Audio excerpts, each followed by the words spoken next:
Namaskar. Hello and welcome to PGurus channel. I'm your host Sree. Joining me today is Col Ajay K Raina, and we're going to go back in history and take a look at what led up to the 1962 war with China, between India and China. Let's welcome Col Raina. Raina Saab, Namaskar and welcome to PGurus channel. How are you, sir? Namaskar, Shiriji. Namaskar to viewers. All well, thanks, Mahadev. Colonel Saab, you are a military historian. You're also an author. You have published many books. Perhaps you can first start by telling where our viewers can get your books, and then we can talk about this specific topic. Over to you, sir. Yeah, Shiriji, thanks for bringing that point up. All my books are available on Amazon India. And of course, some of them are in Kindle, and international editions are also available on Amazon.com. Then we have publishers website called 𝗟𝗏𝗏𝗀𝗏.com. So these are some of the sources where books are available.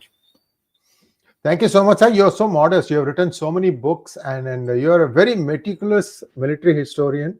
There is always a fine line there, what to publish and what not to publish about what happened in a military battle. So take us back to 1962. What really happened here, and what was the role of CIA that perhaps triggered this war? Sure, Shirji. Firstly, I tell you why I went back. I tweeted about it yesterday. Yes. I need to thank a friend of mine, Dr. Kumar, who's done a beautiful research on this, and his book is expected to come by the end of this year. So I must give credit to him to start with.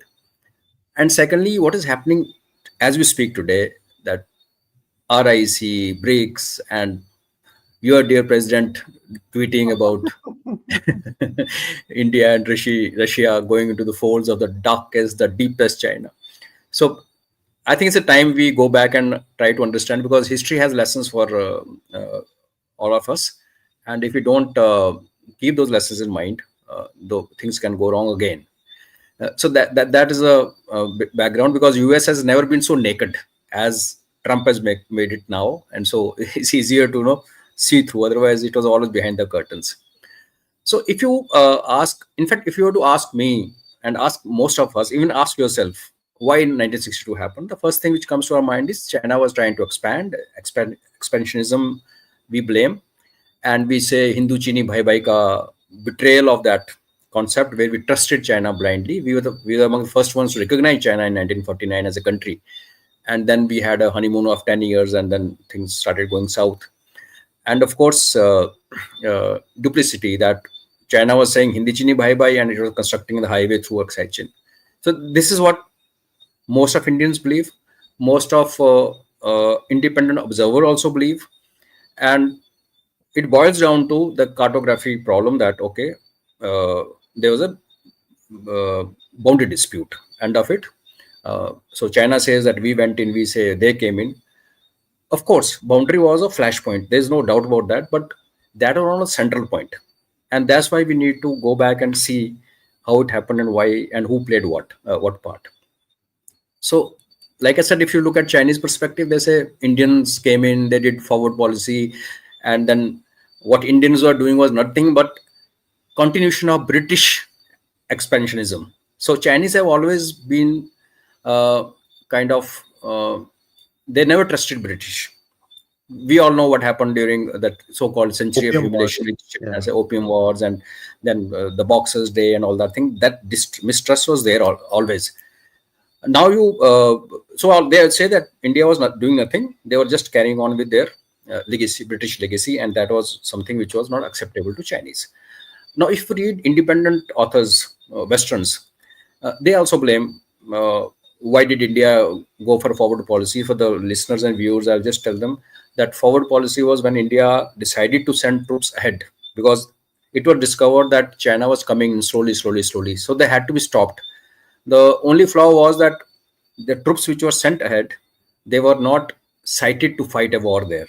They were just cited or placed there without good logistic backup, without any interstate support. They were just all alone. Some detachment here, some detachment there in Ladakh, and in that time 𝗏𝗏, which is Arunachal today. So they basically became like guardian of the territory. Their deployment, their equipment, their logistics was not meant for war. And So while there's a big debate which has happened over years about why did we go for forward policy, so there was a need also, because had nobody gone there, the Chinese, knowing Chinese well, they would have come in. At the same time, what was happening in Tibet? While it is known that we supplied rice to PLA, the Chinese army, when they came to Tibet, and there was, because of the terrain and the population and lack of cultivable land in Tibet, there was shortage of food for the army which came in, PLA. So we actually sent rice from here to feed them, because we were doing bhai bhai, Hindi chini bhai bhai. But that when Dalai Lama came in, then when CIA started those, what happened when in 1949, China came and took over Xinjiang. And next year they came and took over Tibet. So like we all know that we were never China's neighbor. China was never India's neighbor. We had a huge chunk of land called Tibet, which was our neighbor actually, to our north and northeast. And of course, upwards we had Xinjiang. So when they came in and they occupied, so CIA came into play. CIA started training, equipping, and sending people, trained people, Tibetans, back into Tibet to fight so-called Chinese occupation. What so-called? It was occupation. Tibet was occupied forcefully. So CIA came, and this was a known secret. Everybody knew this is happening. Another point that time was we were very happy saying non-aligned movement, non-aligned movement. We are non-aligned. We are non-aligned. Now USA used to look at India and say, okay, you are the first ones to recognize China, which is a communist country. So while you may say I'm non-aligned, you have some tilt towards communist Chinese. So USA had this problem with us. Chinese saw CIA coming and operating and doing certain things inside Tibet, which was practically impossible without India cooperation. So they said, okay, while you say non-aligned movement, we are non-aligned. You are in the camp of US in the West. So this was the mistrust, or kind of India in the middle. Neither China was really trusting India, nor US had reasons. I mean, they had reasons not to trust India. So this is how we've been generally been taught about 1962 war. Tibet is in backseat. Border issue was always the first one. But the new research, and where I give this attribution to Dr. Kumar, this research has now established that it was more of Tibet and maybe more of Cold War politics, geopolitics, which actually led to what happened in 1962. Border was an immediate flashpoint. And I tell you why. Now, before we come to this, why this confusion has happened, why things are not clear even today. Firstly, we have not declassified our official history. See, 1947-48 war with Pakistan, which India never called it war, we call it conflict. Like 1999 is also with 527 officers getting, it's just a conflict. So that history of that Kashmir war, Jammu and Kashmir war, operations in Jammu and Kashmir, was declassified in 1987. So many years. See, you need to declassify your history so the future generation of soldiers learn from it. But somehow we have some issue. So 62 is not declassified officially, though the book and some part of it is available on the net. And same is the case with a very detailed report, which was Henderson report, that also remains classified even today. So when you have no official stance and you leave the field open, so that you have people, they're conspiracy theorists, they are serious researchers who don't find actual material to do this. But the as we look back today and as we understand things, as things are coming out slowly, so it was a multi-dimensional conflict. Tibet was the reason one. Second was Cold War strategies, and of course erosion of mutual trust, which I told you, from both sides. And if we say that 1962 was a local conflict between India and China, so we will possibly be going wrong in a big way. So there's an author called John Garver. In his research, he says that there are two issues which led to 1962. And whereas there's another guy, Maxwell, who's a very big critic of Nehru, and he keeps saying forward policy kyun kiya, forward policy kyun kiya. That's okay. But this John Garver is a sensible guy. He's given two issues, highlighted two issues. First is China thought that by colluding with America and CIA, India is trying to undermine Chinese control inside Tibet. That was first. And second, when India went in for forward deployment, which was triggered by Chinese actions, incidentally, that was seen by Chinese as encroachment into Chinese land. Now, we all know that the border between India and China was never demarcated officially. If you go back to days of General Robert Singh, who got killed, or he died in action in December 1841. After his death, there was a Treaty of Trishul signed between Sikh Empire, represented by Dogras, who were controlling Ladakh and who had gone to Tibet on one side, and Tibetans on the other side, overseen by Chinese agent who used to sit in Lhasa.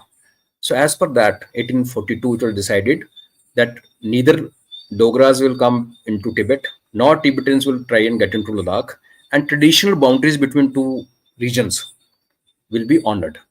Now, this is a very ambiguous statement to make. The traditional boundaries basically how people used to travel those days. But later on, when Maharaja Ranbir Singh Dogra Maharaja, he took over in 1856, he got a survey done, which is called Johnson Line. Now, Johnson was a British guy, and he drew a line.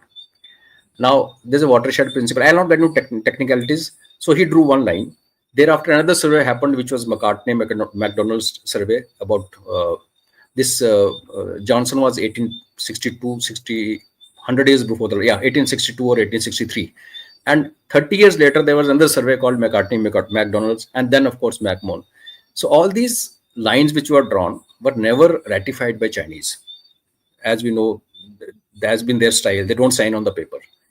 So when you had this kind of confusion, and once upon a time, the Maharaja of Jammu and Kashmir had a post at Shahidola. Now, Shahidola is in Tarim Basin, just south of Kunlun Mountain. We are talking Karakoram, it is beyond Karakoram. So there are a lot of things which happened over a century, and there was nothing officially later. There's no line drawn on the map. That's the thing. Now, there's another author, J. Ward, who says what we say today about America and India, that Chinese looked at India that time as potential strategic rivals, like US looks at India today as potential strategic rival. And of course, India was trying to gain some prestige, and China was very worried, because even this time when SCO, that bilateral meeting which happened between Xi Jinping and Prime Minister Modi, while in our statement we wrote that we were very good discussion and all, we agreed on multipolar world and multipolar Asia. And Chinese statement says we agreed on multipolar world and democracy in international relations. So China just can't tolerate anybody is trying to rise in Asia other than themselves. So that thing was there. So how CIA came into play? So moment China took over Tibet or walked into Tibet in 1950, the CIA started training Tibetan rebels. And while people perceive Tibetans are very peaceful, Buddhist believers and all that, non-violence, but the Sampa tribe, which is eastern Tibet, are one of the best fighters in that region. So they gave a tough time to Chinese. Now, there are estimates which say that Chinese lost 80,000 troops. Somebody says 50,000 troops. So China had to suffer a lot of casualties in eastern Tibet. And that's why it hurt Chinese that so many people are getting killed in an area which they thought probably they'll just walk in and take over.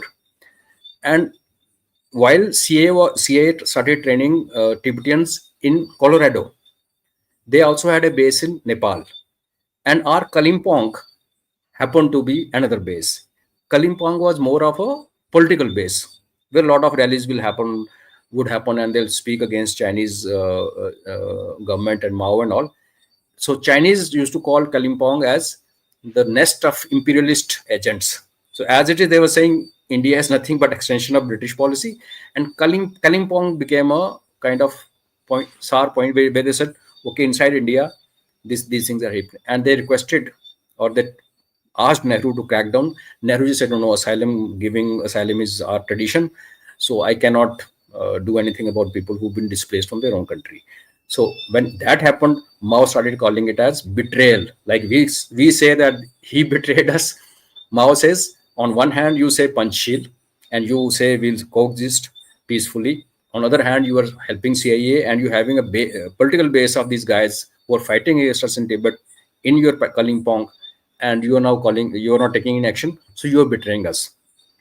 So Chinese press this uprising of Tibetans actually fighting, the real fighting started in 1959. And thereafter, when Nehru Sahab did nothing in Chinese, from Chinese point of view, nothing to stop those guys. So they started, the press got after Nehru and started calling him traitor and whatnot. Nehruji, as you do, said, oh, this is just a, it's a temporary bluster, and we will coexist. This remained Nehru's. So in 1959 itself, in August, there's a bloody clash in Nepal. Nepal is Arunachal Pradesh. There's a place called Longju. So Longju, the blood was shed first time in 1959 August between Indian and Chinese troops. And India, while this clash was happening, India was still singing non-alignment movement songs. In fact, when finally Chinese came in and the war started in 62, our defense minister, Krishna Menon, he was asked by somebody that what happens to NAM now? And he said, no, NAM is intact. So whether fight happens or not, NAM will. So we were so fascinated by the policy of non-alignment, whereas both are Americans, and yeah, this is a good map. Okay, so before Americans as well as Chinese didn't trust us. So in August this thing happened. In April of 60, Mao made up his mind that Nehru needs to be taught a lesson. And that's the time when Nikita Khrushchev, who was the chairman of Council of Ministers Russia, he had a meeting with Mao, and he said, India is very important to maintain balance. Don't do anything militarily against India. And there was a heated discussion. In fact, that meeting where Russians were supporting us, in the way they were telling Chinese, hold on, India is not that bad. In that discussion, they had heated argument, and thereafter, Russia actually walked away. So Chinese and Russians split in 1960 because of this, what was happening inside Tibet and what we were doing, and as per this thing. So CIA love for Tibetans was not sincere. It was shallow. It was basically a geopolitical tool. So much so that when Kennedy came to power, I think he won elections in 1961. 61 or 60? Yeah, 61. Yeah, 60 or 60. 60 November. His term started in 61. Okay. Yeah, like Trump, January 61. Yes, Maybe. Yes. So he was a man who said, let's stop wars. And he was sincere about it. And that's why people say he was assassinated. Of course, there are a lot again by suspected. Okay. So people talk of Israel and all that, whatever. So he actually questioned CIA that why are we doing all this in Tibet? And CIA told him that, see, if we do this, there are two things we will do. Firstly, we'll pull India out of Chinese influence. If we create ruckus inside Tibet, China will have issues with India, which already it was happening. And it will help India move away from Chinese camp, because like I said, they always said, if you could recognize Chinese, you could go for Panchsheel agreement, you could do Hindi Chini bye bye, you are a communist, you are a pro-communist, you are not non-aligned. So they said this is a way to pull India out of Chinese. And second was, of course, that if we do this, India will also have to shed non-alignment policy. And after 62, when Nehruji actually wrote to Kennedy asking for military help and Air Force, India actually moved a step away from non-alignment policy, though it's another issue that Kennedy got assassinated and of course Nehru died and that thing. So this CIA role, and this what I'm telling you and what Dr. Kumar is citing is from declassified documents of CIA. It is not something hearsay or assumptions. These documents, unlike us, CIA has declassified. And in those discussions, in fact, Shiv Kunal Verma in his book 1962 War, that wasn't, he mentions one very interesting paragraph quoting 1953 memo of Foreign Ministry of China, where they say, okay, let's keep border issue alive. So Tuang specifically, the China had decided in 1953 that friction with India should continue as far as border is concerned, but Tibet should be resolved. So Indian interference in Tibet should be resolved. So the aim of telling the whole story to the viewer is that with Tibet in the center and CIA trying to do what I explained and then creating a doubt in the mind of Chinese, 1962 war happened. And that's a reason that when Chinese came in, they also went back. Because if border and territory would have been the only I think reason. I think you meant when the US planes came in, Chinese went back? No. Chinese went back at their own. On their own, not because of... Yeah. Okay. In fact, they had told Mao had told Nikita that we will go and come back. This is also in the documents. So they had no ambitions because it made no sense stretching your logistical lines across Himalayas in those days when, going was a difficult, machinery was not there. So Chinese always had this thing that let's pull India out of China. Americans had this policy to pull India out of Chinese influence, and then also out of that concept of being non-aligned. And India, actually both the things happened. So territory, where they came in, they went back. 1959 LAC, wo chalta rehta. That has not really made any difference. Uske baad, of course, that has led to further things which happened in 67, then happened in Galwan. Those things are legacy of 62 and prior to 1959. But the fact remains, 1962 war, CIA laid out two aims for themselves, and they succeeded in both. When Nehruji rode to Kennedy, we actually for a moment walked into US camp. Uske baad, we can speak about it later, sometime later, why and how it happened and why it have materialized, how Kashmir was being given to Pakistan, and how since 𝗥𝗘𝗙𝗪𝗓 Valley thing is a long story. But as a student of military history, when I read what Dr. Kumar is doing, so I thought it is, and when what is happening today, so to me it had the whole issue had relevance even today when America is crying, India has gone into the deep, dark Chinese fold. So this connection must be understood. That geopolitics of Cold War and Cold War is still on as we speak today. Thank you so much, Col Raina. One of the things that's still not explored enough, in my opinion, is India's influence in Southeast Asia. For example, what used to be 𝗏𝗏𝗄𝗏, which is now Cambodia, or Champa, which is now Vietnam, and also even Malaysia used to be Hindu. The story is that the king had an Arabian mistress and she convinced him to convert to Islam. And now you have the southern part of Malaysia as one of the most radicalized, where this scoundrel is going and hiding. And in here there is a wink, wink, nod, nod game. He comes to Kingdom of Saudi Arabia, and India can't touch him there. And these are all the people who are still keeping the pot boiling. Sir, one question I have for you, Col Raina. We have a few questions from our viewers also. One question I have for you. Did Krishna Menon mislead Nehru? Initial parts from 650. I think he became defense minister, if I remember right, in the late 50s. I don't remember the exact date. I would recommend Sree, everybody must read before Dr. Kumar's book comes out. I don't know what title he's going to keep. Shivkunal Verma's book. Because no military history. Let me just bring up the book. I have that book. Please keep talking. Yeah, 1962, the war that wasn't. Because to understand military campaigns in totality, we need to understand the political context. Because military operations, at least in India or in a good democracy, these operations don't happen in isolation. So there's a lot of politics involved.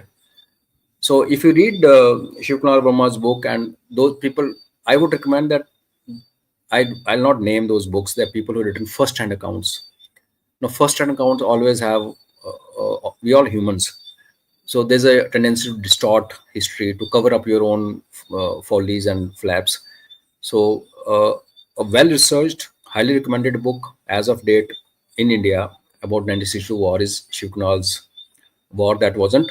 And good thing is the Hindi translation of that book is coming up later this month. 1962 युद्ध जो था नहीं, words to that effect. So there you understand that how our pilots were flying over Tibet and reporting to Delhi that a highway is being built through 𝗥𝗘𝗙𝗪. How our assets in Beijing were sending reports back to Delhi saying that something is happening in 𝗥𝗘𝗙𝗪, and how Indian government decided to sleep over it. In fact, the pilot who flew over those areas and got the photographs in good old cameras, he was given a decoration, I think Mahavir Chakra. And later on, government of India denied, no, we had no clue that there's a thing come. Krishna Menon, if you see his background during 47, because 47 was the time when Americans were taking over the world. Actually, UK was being Correct. displaced. So he was a favorite child of West. He also went as ambassador to UK, and that was already done. In fact, many people Deep scandal. Yeah. so many people say 47, a lot of things which happened leading to partition, he had a vested whatever interest. He was king's man or whose man. So Northeast, as we look at, I don't call it Northeast, it's East actually, had no army presence. And suddenly Nehruji and Menon Sahab decide that army should go and get deployed in Nepal. And that time, General 𝗏𝗼𝗂𝗍𝗏, who was the chief, he resigned actually in protest that how can Nehruji get up in parliament and make a statement without even consulting chief? Because you need time, you need preparation, because there's no presence. There was only Assam Rifles before that, which is part of Home Ministry, not Ministry of Defense. And Krishna Menon did one blunder, that he killed the chain of command. See, army, not only Indian army, any army in the world works on well if your chain of command is followed. So the lower guy reports to the senior guy. So every time the issue goes up, as it travels up the chain of command, people add their views, their experience, because what a captain would understand, a major will probably understand better, a colonel will understand much better, a brigadier will have a better. So when the thing reaches the decision maker, a lot of inputs go into that, whatever report has started from the ground. This guy, they sidelined army chief, they sidelined everybody, and General Cole, who had not even commanded a battalion in his life, but because he was Pandit Nehru's own man, he was sent as a corps commander without any war experience, without any command experience. And that's what army stands out different from, like in India we have IPS cadre, where IPS officers wear same badges of rank which Indian army wears. And it's another thing that IPS officer with 10 years will wear something which Indian army takes 20 to 25 years to give you. So, but that's how the life goes in India. But the fact remains that you have a corps commander who had no experience. Chief is sitting sulking in his office, and then you have one-to-one interaction. Raksha Mantri direct with the corps commander.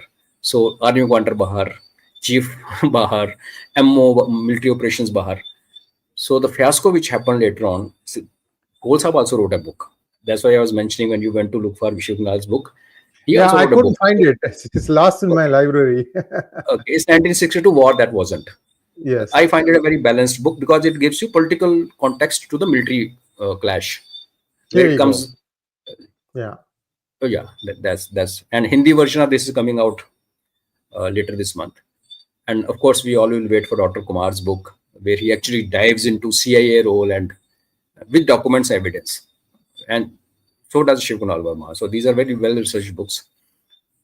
So Menon, yes. So he was sacked after this. Nehru's favorite child was sacked after the war. BM Cole had to leave. Chief had to go. So a lot of things happened, and that's where the blame lies. I don't call it a military defeat, because Chiriji on ground, people fought like tigers. They were, if you look at the history of Zangala, you look at Wilong, and the youngsters who fought, whose names don't appear in our discourse, they fought like lions, because with the back to the wall, with nothing to support them. There's a movie, 1962, Hindi movie. It's very, very popular. Madan Mohan music. ऐ मेरे प्यारे वतन, ऐ मेरे बिछड़े चमन, तुझ पे दिल कुर्बान. Okay. The movie, Dharmender ki movie. Exactly. Dharmender was the hero. Exactly. Right. Priya Raghuvanshi was, I think, the actress. Yes. मैं ये सोच के उसके दर से उठा था कि वो रोक लेगी, बना लेगी. Beautiful movie. Yeah, that is very close to reality, of course. That was Zangala action, kind of romanticized, but yes. Hakikat was exactly. I mean, we made some very good movies. Border also was very good. I mean, although you can't shout across the line and the other guy can hear you. You will have to use megaphones or something. So it's not that easy. but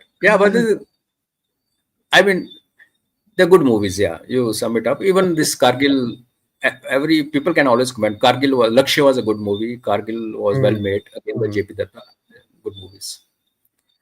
Ji. Very good, sir. Thank you so much. And now let's take a few questions from our viewers.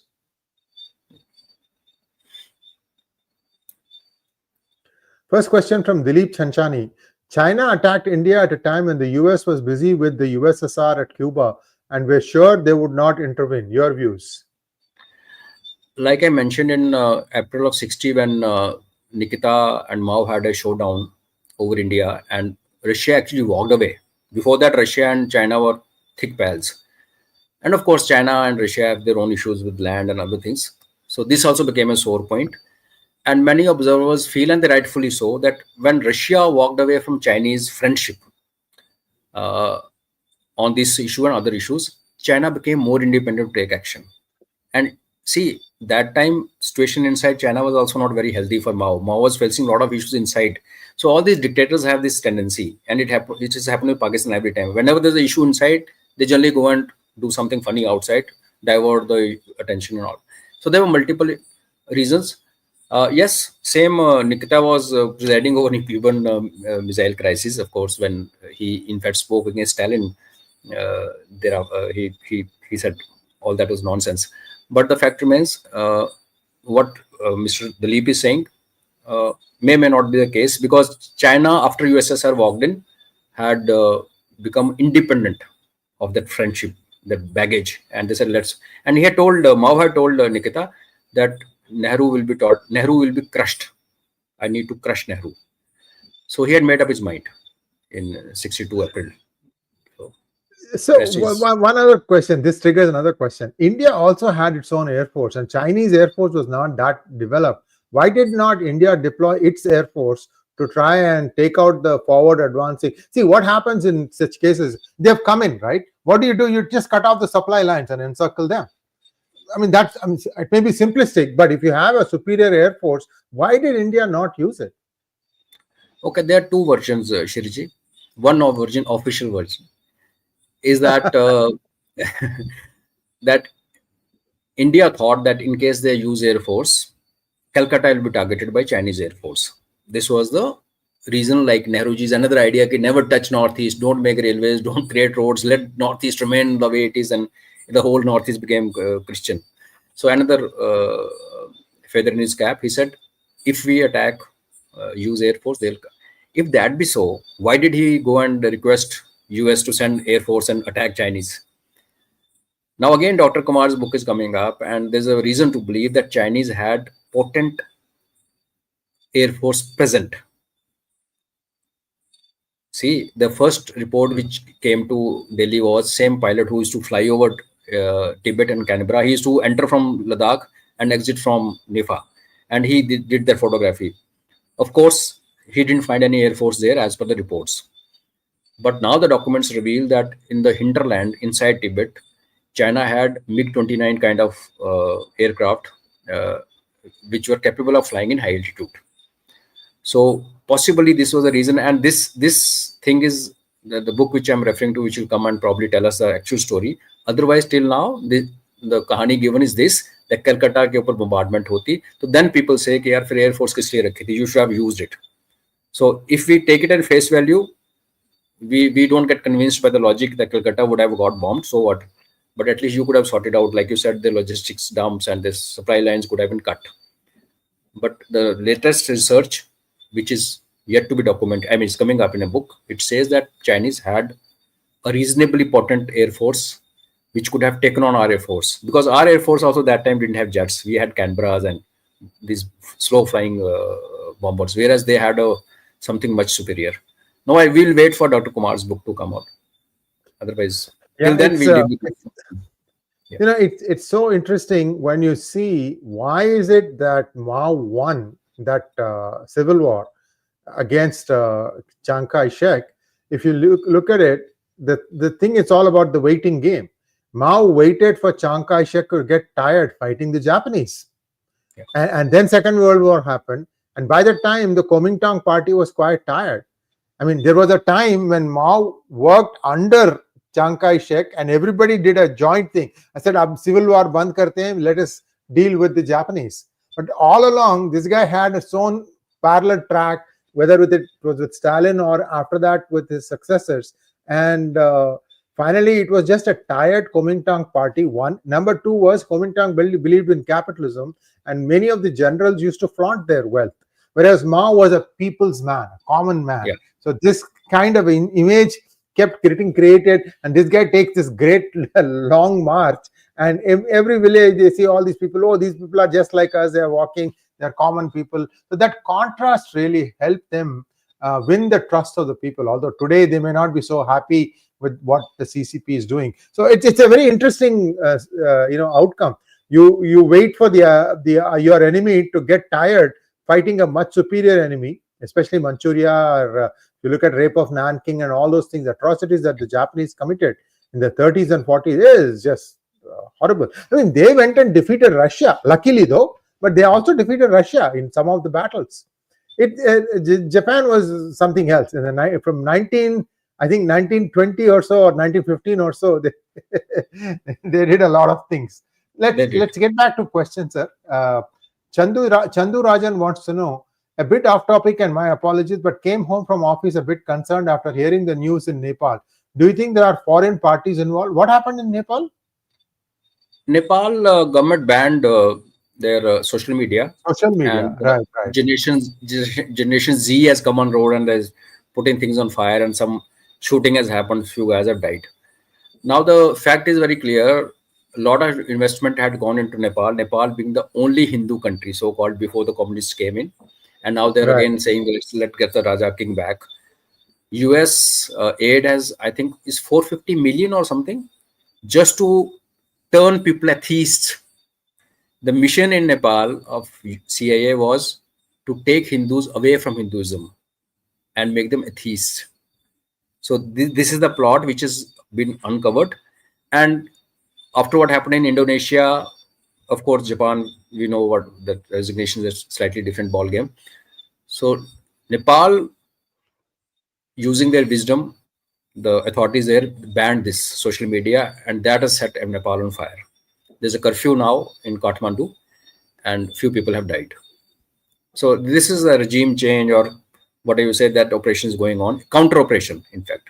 But CIA's role or US aid's role of 450 million, or I'm forgetting, there's some huge amount, only to pull Hindus away from Hinduism in Nepal. Look at the thought process. State Department claims only 500,000 was given to Nepal, not 450 million. Okay. I wonder how much went into the politicians' pockets. But I think budget was 4.5 million. I read it somewhere. So. Sir, we also have another thing that is happening. I don't know how true this is, because I've been reading this off and on, that Pakistan is amassing its troops on the borders of Balochistan. How can a country attack its own citizens?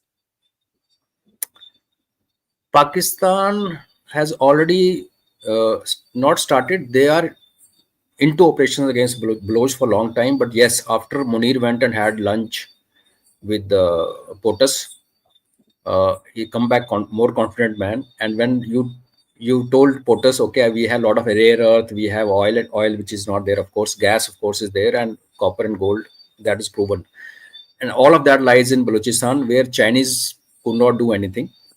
Pakistan army is getting bashed up badly. They're losing people like 6 to 7 on an average per day, soldiers. That's why Pakistan army units, if you see the videos coming out of Baloch handles, Pakistani army's troops are surrendering while Munir may send them inside. They are surrendering. In fact, yesterday a video came where they had taken out a Pakistani soldier's pant and put it in the pole. And they captioned, it happened in 1971, it's happening again in Balochistan. So this is how of course, Munir is getting his troops killed. Troops are getting killed or they're surrendering. Just to please USA, to assure POTUS, okay, we will give you come and take out what you want to take out. So atrocities on Balochistan is nothing new. Only thing against them is Balochis are very few in number. Government figures are about 5%, but on ground there were 10 to 11% of whole population of Pakistan. But the territory of Balochistan is 42%. And Balochistan has more Pashtuns than Balochs. Fortunately, Pashtuns and Balochis have reached kind of understanding. So TTP is also bashing Pakistani army, and BLA and this BRAS, which is umbrella organization of all Baloch rebel groups, and Sindhi movement. So these guys are sorting out Pakistan. So yes, Pakistan has started. Only thing left what Pervez Musharraf did against Baloch last time, Bukti and all, he killed them using Air Force. That has not happened yet. The fighters have not gone to Balochistan, but otherwise he's leaving nothing to turn. Good for him or good for us that while he's launching operations, his troops are surrendering and their trousers are hanging on the poles along the highways on Balochistan. So there's one other interesting cup and lips. Gee, sorry. There's another interesting thing. Sorry, I couldn't help but observe this also, that Pakistan has sold much of its arms and ammunition to Ukraine at US's behest. So then what are the troops going to fight with? And I tell you, Ukraine lost troops because these shells actually burst inside their own guns. The videos came out. And the funniest part, Shree, is the custodian of Islam called Pakistan sent ammunition to Ukraine, and part of that consignment was finally later sent to Israel to fight against Hamas. So this is तभी तो दुनिया गोल है. Have bullets will sell. Just like Sehwag's policy, right? Have bat will hit. These guys have bullets will sell. Doesn't matter. It will sell. And so just by Trump signing a crypto deal or sending a heavy aircraft yesterday, and the losses which they suffered during operations in the heavy aircraft, what flood supplies were given from one general of the US Army to a general of Pakistani Army? What was the flood relief supply? Why do you need generals exchanging it? So we know what they've sent, and we also know that possibly in 4 hours action time, it will be all history. We're only waiting. That's very interesting the way you put it. Thank you so much, Colonel Raina. Always a pleasure talking to you, sir. Viewers, please like, share, and subscribe to our channel. He will come once every 2 weeks. Of course, he is a very busy man, time permitting. But see, he's traveling today, but he found time to come online. Thank you so much, Colonel Raina. And we'll be back again with the good Colonel 2 weeks from now. Same time, 7:30 p.m. IST. Namaskar. Namaskar.